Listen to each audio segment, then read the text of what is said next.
Orang-orang di sini tidak membicarakan tentang pembelian saham atau perusahaan. Namun sebenarnya mengenai pembelian dan penjualan keseluruhan ekonomi untuk mempertaruhkan keuntungan.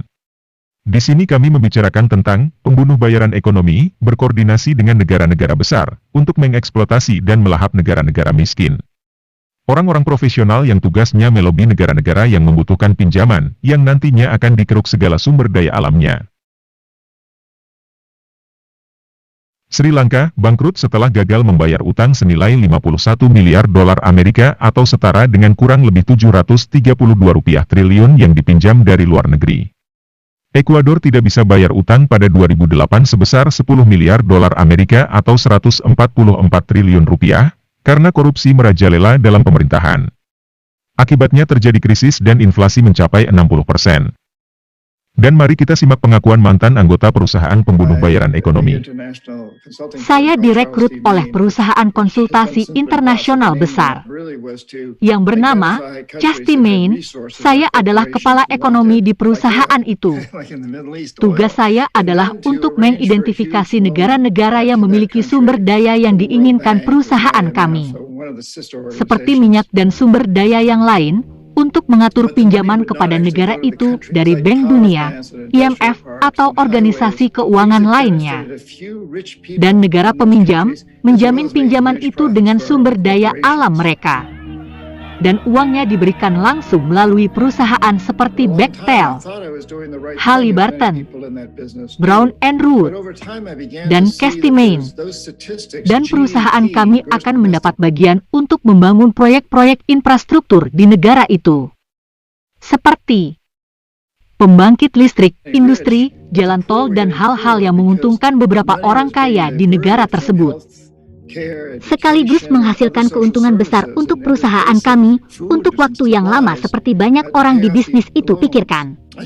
Tapi seiring waktu, saya melihat statistik lainnya yang condong ke orang kaya.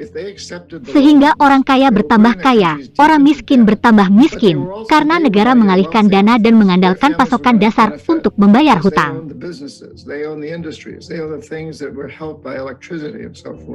But there was another incentive for them, and that was what we call jackals were in the background.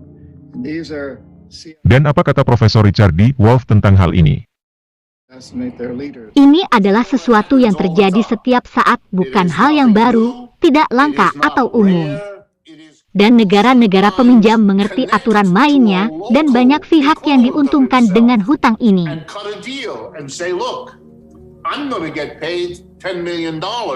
For getting this done.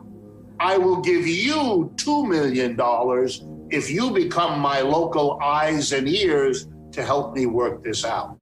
Happens all the time. People from third world countries can get into that because they understand this game, and they get the job because they say, I know better about the details of local politics. And by the way, it often fails. Don't imagine it's all so smooth. Sometimes one of these people will get drunk and say the wrong thing to the wrong person. Sometimes a local official will have a change of heart and want out of this situation. Sometimes people who take a portion then get international. Kredit internasional adalah bisnis yang sangat rumit, diam-diam dan personal, dan permainan ini harus terus berjalan.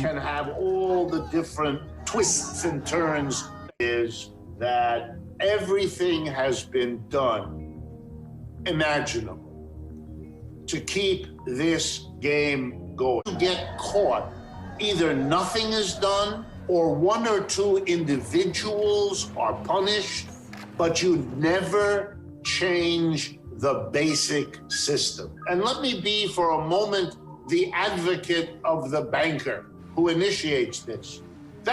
Bankir tahu jika dia bisa mengerjakan 3 atau 4 penawaran besar ini, dan tanpa memikirkan apa-apa kecuali agar pinjaman itu berhasil.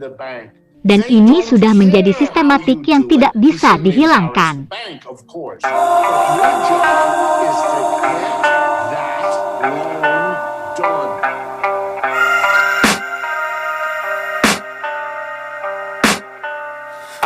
The demons call when they do what they do.